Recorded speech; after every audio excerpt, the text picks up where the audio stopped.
gagah perkasa, berani berkorban untuk sesama. Air jernih tertuang dalam gelas menjadi obat.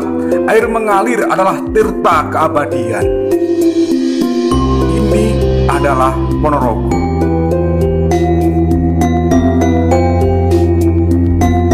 Sederet gunung, sejuta budaya.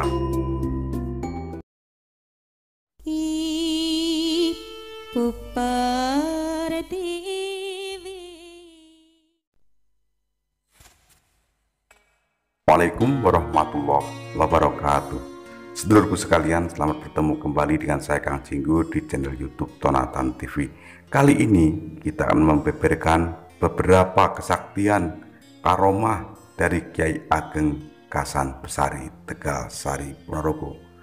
Selamat menyimak dan jangan lupa berikanlah tombol subscribe, like dan komentar pada video ini.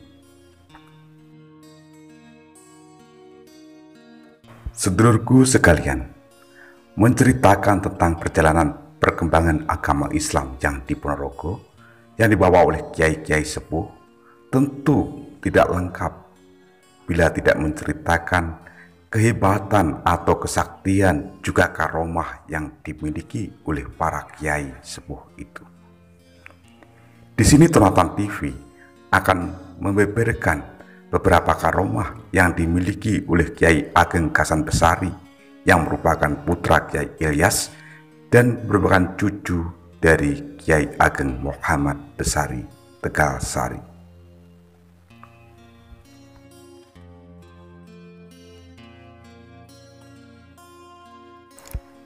Karomah yang pertama, kapal yang dinaiki Kyai Ageng Kasan Besari tidak bisa berjalan saat mana beliau mau dihukum Selong. Ceritanya adalah pada waktu dahulu Kyai Ageng Kasan Besari Tegal Sari ini menerapkan hukum ajaran agama Islam, sehingga dengan demikian Tegal Sari menjadi ayem, tentrem, gemah ripah loh jinawi. Di saat itulah membuat iri dari desa-desa sekitar. Daerah tersebut menjadi aman, tentram, tak ada maling, tak ada laku bergundian, karena barang siapa yang mencuri akan dipotong tangannya bila tertangkap, dan barang siapa yang berlaku zina maka akan digebuki dengan 80 kali gebukan.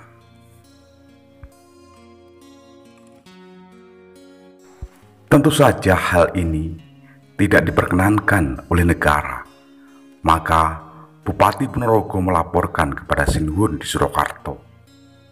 Mendengar laporan tersebut, maka Kyai Ageng Kasan Besari ditangkap dan akan dihukum Selong. Tetapi alangkah terkejutnya, sebab perahu yang akan membawa Kyai Ageng Kasan Besari keluar pulau senantiasa mogok tidak mau berjalan. Akan tetapi bila Kyai Ageng Kasan Besari turun, maka perahu tersebut pun bisa berjalan.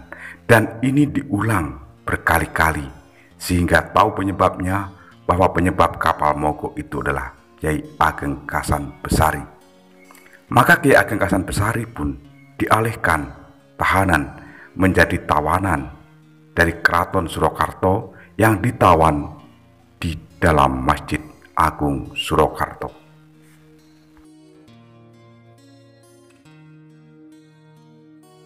Karomah yang kedua, suara yang merdu dan indah.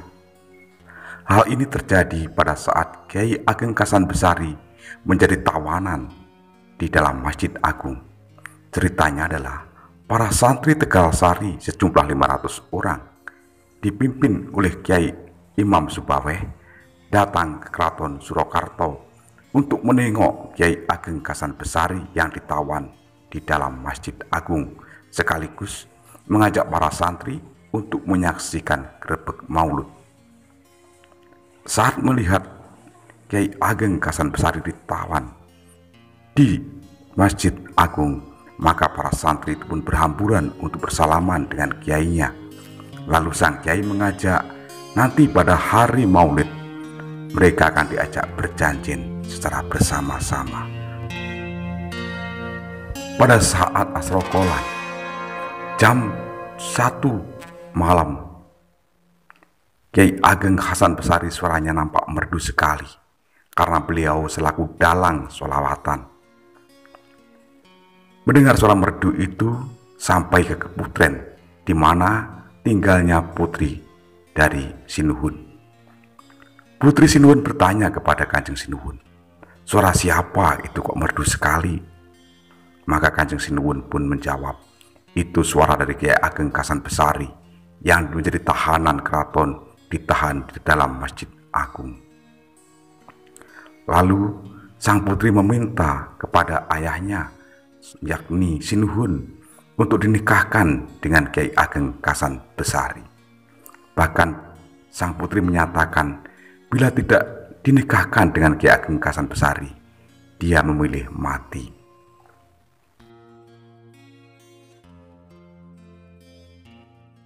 Singkat cerita, Kyai Ageng Hasan Besari pun menikah dengan Putri Sinuhun dari Keraton Surakarta. Kemudian putri tersebut diboyong ke Tegalsari, dan Sinuhun memberikan kepada Kyai Ageng Hasan Besari, yakni tanah 100 bau, sebagai sarana mencukupi makan dari Putri Sinuhun.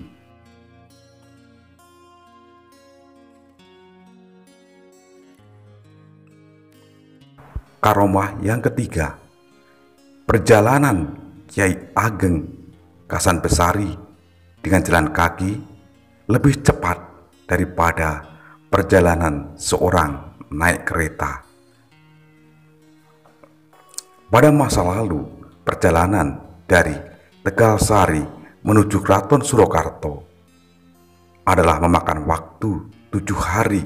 Ini berat ditempuh dengan kereta, karena saat itu jalan menuju Keraton Surakarta dari Tegalsari tidak seperti saat ini yang halus, akan tetapi penuh dengan gerumbulan, penuh dengan rayutan, penuh dengan duri-duri yang menghadang di jalan.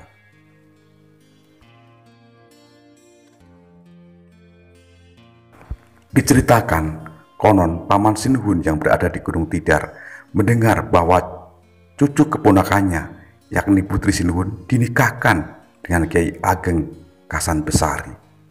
Hal ini sama saja merendahkan derajat keraton. Maka paman dari Kanjeng Sinuhun ini meminta kepada Kyai Ageng Hasan Besari untuk datang ke Keraton Surakarta untuk diuji kesaktiannya.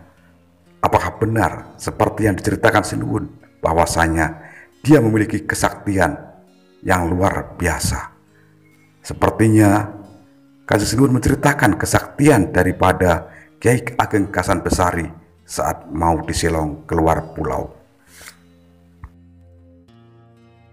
Maka diutuslah beberapa punggawa dengan membawa kereta untuk memanggil Kanjeng Kyai Ageng Hasan Besari dengan istrinya. Kyai Ageng Hasan Besari mengerti bahwa dirinya mau diuji kesaktiannya oleh Eyang. Maka dia pun menyuruh istrinya untuk berangkat terlebih dahulu ke Keraton Surakarta dan menyatakan bahwa dirinya akan menyusul dengan jalan kaki. Karena ini perintah dari Kyai Ageng, Nyai Ageng pun mengikuti perintah tersebut.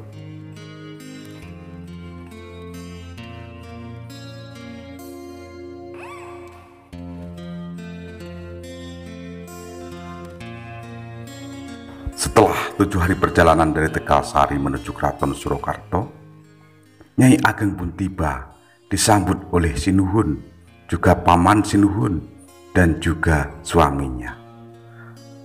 Melihat hal ini, alangkah terkejutnya Nyai Ageng dan bertanya, "Kakang, kenapa Kang Mas sudah sampai ke sini?" Maka Kyai Ageng Hasan Besari menjawab bahwasanya dia telah 6 hari berada di keraton dan menunggu kedatangan Nyai Ageng. Mendengar jawaban Kyai Ageng ini, semuanya pun merasa terheran-heran.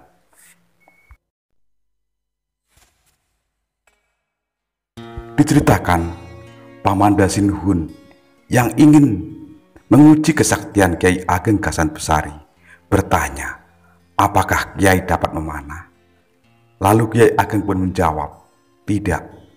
Akan tetapi, kalau Yang Mulia mengajak titis-titisan, saya hanya mengikuti. Pamanda Sinhun lalu memasang gambar burung di tengah alun-alun, digantung kemudian dilepasi panah dari kejauhan. Dipasang di alun-alun utara, dipanah dari alun-alun selatan. Lalu panah tersebut pun menembus gambar mata burung dengan meleset sedikit. Lalu bergantian Kiai Ageng Gasan Besari diperintah untuk melepas panah. Sebelum melepas panah, berkata, "Mohon maaf, Eyang, apakah saya diperkenankan melepaskan panah sambil membelakangi?" Pamanda Sinhun pun menjawab, "Boleh." Kiai Ageng Gasan Besari kemudian membelakangi gambar burung menghadap ke selatan. Panah kemudian dilepas menuju ke arah selatan, tetapi kemudian kembali ke utara mengenai mata pusatnya gambar burung sampai tembus.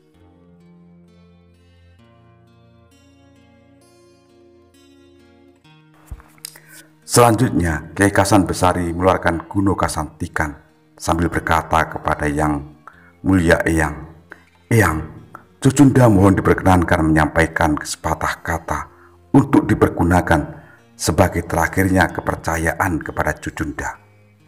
Sekarang beringin kurung itu saya panah. Eyang dipersilahkan memeriksa kalau nanti ada selembar daun saja yang jatuh berlubang, Cucunda terima menjatuhkan talak kepada Cucunda yang mulia. Selanjutnya nanti hamba akan pulang ke Tegal Sari Ponorogo seorang diri saja." Kemudian beringin kurung dipanah. Seketika roboh, terbelah menjadi dua. Disitulah Yang Mulia Sinhun dan Yang Mulia Paman heran sekali dan merasa terkalahkan. Karenanya lalu berbicara kepada Kiai Gasan Besari, "Sekarang engkau sudah saya perbolehkan kembali bersama istrimu ke Tegal Sari untuk menenteramkan hati dan pikiran, dan bila mana tidak ada panggilan lagi, tidak perlu datang kemari." Dan pada saat itulah Kiai Gasan Besari mohon pamit, lalu kembali pulang ke Tegal Sari, dihantarkan putrinya. Pulangnya Kiai Gasan Besari dari Solo, para putra kerabat keraton bersama keluarga memberi penghormatan, dan banyak para putri yang pada mengeluarkan air mata melihat berangkatnya Kiai bersama istrinya.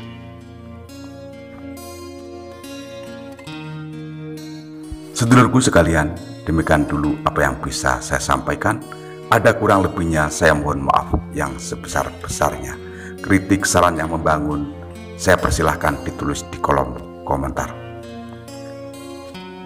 Akhirnya teriring satu ungkapan, ono rino, ono opo, ono awan, ono pangan. Salam budaya, rahayu, waras. Wassalamualaikum warahmatullahi wabarakatuh.